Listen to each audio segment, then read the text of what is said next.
Olá, pessoal. Esse é mais um vídeo de exercícios resolvidos e aqui falamos de probabilidades condicionais. O enunciado nos diz, então, que nós temos uma caixa, né, com uma moeda não viciada e uma moeda de duas caras. Tá? Uma delas é selecionada aleatoriamente e lançada. Se ocorrer cara, pegamos a outra moeda e lançamos e observamos a face dela. Se ocorrer coroa, lançamos a mesma moeda e observamos a face dela. Tá? O item A, então, pede para nós encontrarmos a probabilidade de ocorrer cara no segundo lançamento. E o item B, se ocorreu cara no segundo lançamento, encontra a probabilidade de ter ocorrido também no primeiro. Então, a gente vai inicia pensando no nosso experimento, né? Então, o experimento aqui é observar a face de duas moedas, uma honesta e a outra não. Podemos definir os eventos, então, H como retirar uma moeda honesta e V como moeda viciada. Então, o V seria aqui, né, na verdade, o complementar de H, né, nós assumimos que só temos as duas moedas, e uma é viciada e outra honesta. E a partir disso, nós podemos definir também depois o evento K como observar face cara, e o evento C como face coroa. Então, aqui fico, né, novamente iniciamos também pensando, né, qual que é o nosso espaço amostral. Então, aqui, na verdade, nós vamos ter combinações de Hs e Vs, Ks e Cs, né? Aqui a árvore de probabilidade nos ajuda né, quando nós temos essas retiradas, sorteios sequenciais. Então, nós vamos primeiro sortear H ou V, e a partir disso nós podemos, né, nós vamos ter as combinações, né, possíveis aqui para Ks e Cs de acordo com as regras do sorteio, certo? Bom, então iniciamos pensando aqui, vamos, né, definir como é que como é que é o passo a passo desse nosso sorteio. Então temos as duas moedas na urna, né? A primeira moeda, então, honesta, a segunda viciada. A nossa primeira pergunta é qual que é a probabilidade de selecionar cada uma delas. Então, né, assumindo que ambas têm o mesmo peso, né, que o sorteio seja honesto entre elas. Então, probabilidade de meio para cada uma, né, de ser sorteada. Depois disso, nós podemos pensar, bom, depois selecionamos a nossa primeira moeda, tá? Nós vamos lançá-la. Se nós pegamos a primeira moeda honesta, a gente pode tirar, né, selecionar uma cara ou uma coroa, ou né, se nós selecionamos a moeda viciada, a única possibilidade seria a obtenção de cara, né? E a pergunta é qual que é cada uma das probabilidades. Bom, pela moeda honesta, se ela for realmente honesta, né, nós temos duas possibilidades, então meio para cada uma, e da segunda nós temos, né, somente uma possibilidade, então probabilidade de 1, que nós vamos, né, ter uma face cara.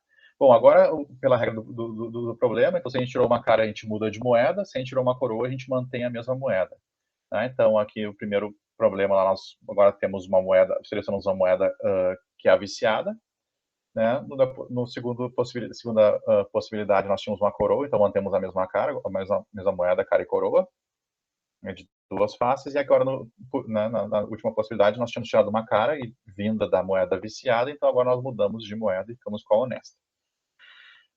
Bom, a grande questão agora aqui é, dado que a gente já sabe, né, que nós temos aqui a moeda, então nós temos a moeda viciada, a honesta e a honesta, então agora nós podemos usar, né, na verdade, a mesma distribuição dessas probabilidades aqui. Nós temos só uma possibilidade para a primeira, né, para a moeda viciada e duas para as moedas, para a moeda honesta, certo? Então aí, se nós tirássemos, então, se a gente for pensar no primeiro caminho lá, então selecionamos primeiro com probabilidade de meio a moeda honesta, depois nós tiramos uma cara, mudamos de moeda, né, tiramos uma cara, então probabilidade de meio, mudamos de moeda e agora com probabilidade de 1 tiramos uma cara.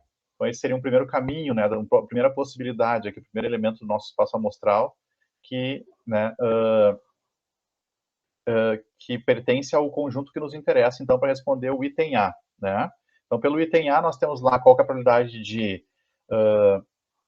tirarmos uma cara no segundo lançamento. Então, a primeira seria uma possibilidade, nós temos uma cara lá ao final, então ela veio, né, nossa primeira possibilidade aqui. Então, temos meio, meio e 1, né, a probabilidade de tirar um H, depois uma cara e uma cara. E assim a gente vai pensando nas outras possibilidades. Outra, né, possibilidade de tirar uma cara no segundo lançamento seria tirar, então, a moeda honesta, selecionar uma coroa com probabilidade de meio, e depois, com probabilidade de meios, uma cara.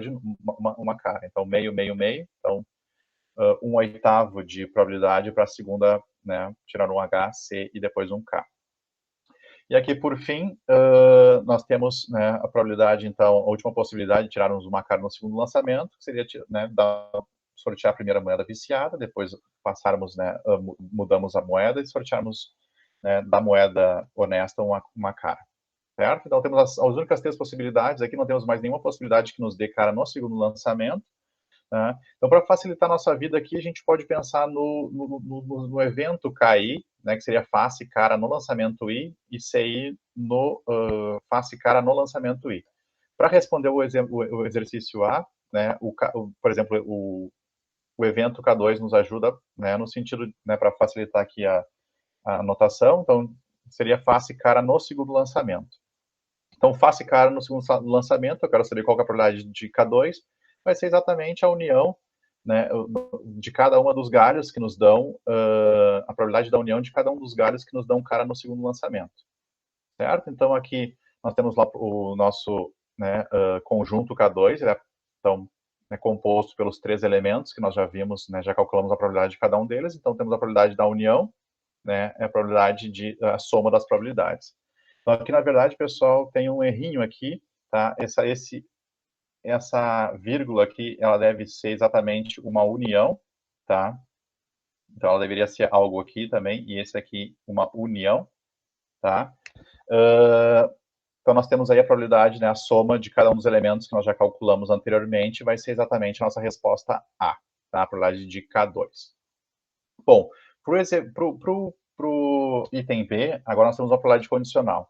Ele nos diz o seguinte, então, dado que nós tiramos K2, né, então, lembrando aqui, então, tem um K2, é face cara no segundo lançamento, agora ele diz assim, ó, dado que tiramos, então, face K2. Então, a gente esquece todos os galhos que não nos dão K2, por exemplo, esses os Cs aqui nós eliminamos, tá? Então, nós reduzimos nosso espaço amostral à condição, né, e aí a pergunta, então, é qual que é a probabilidade de agora termos, né, cara no primeiro lançamento, dado que nós já tivemos no segundo, tá? E aí agora o evento K1, que é face cara no lançamento 1, então nos auxilia aqui.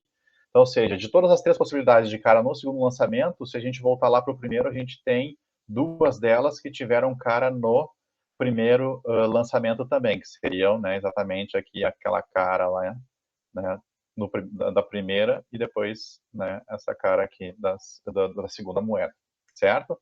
Então, por lado de K1 dado K2, pela definição novamente, vai ser a probabilidade da intersecção, né, dividido pela probabilidade da marginal de K2, tá? Bom, a probabilidade de K2 a gente calculou em A, agora a probabilidade da intersecção vai ser exatamente, né, os caminhos aqui, então, que além lá do A, da cara no final, em amarelo, eles passam pelo caminho aqui o laranja também. Então, na verdade, aqui para finalizar o exercício, a gente tem que, né, vamos considerar então as probabilidades, né, da primeira combinação, então de laranja com amarelo, mais a probabilidade, né, da última combinação aqui de laranja com amarelo, dividido pela probabilidade do K2, né? Então, basicamente aqui seria, né, essa é nosso desenvolvimento que eu deixo para vocês completarem, tá? E era isso, pessoal. Então, qualquer dúvida, tá? Estamos à disposição. Então, falamos aí de sorteios sequenciais, probabilidade condicional, tá? Então, a ideia aí é pensando, né, exatamente no problema e como que a gente vai distribuindo as probabilidades, né, ao longo do sorteio, certo? Muito obrigado. Era isso.